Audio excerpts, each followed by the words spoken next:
Inua jina lako katikati ya mamlaka ya nguvu zetu zinazoitawala dunia. Na hivyo ninaweka mikono yako, mamlaka yako na nguvu zako zikarudi katika imani yako ya utambuzi wa jicho lako la tatu. Na iwe hivyo katika mamlaka yako. Ninaiweka imani yako na nguvu zako katika juhudi za mafanikio, rafiki na ndugu.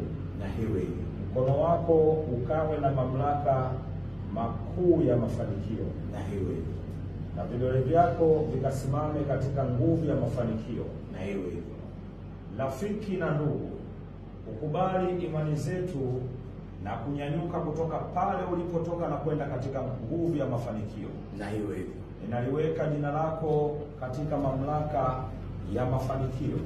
Na hivyo Rafiki, umeungana na jumuiya yetu, umeungana na familia yetu.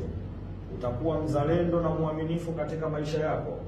Na hivyo Na uwe mtiifu katika imani, na uwe mtiifu katika sheria za serikali na jamii zako zinazokuzunguka. Na hivyo Tunakuweka katika imani zetu za nguvu za Anunnaki.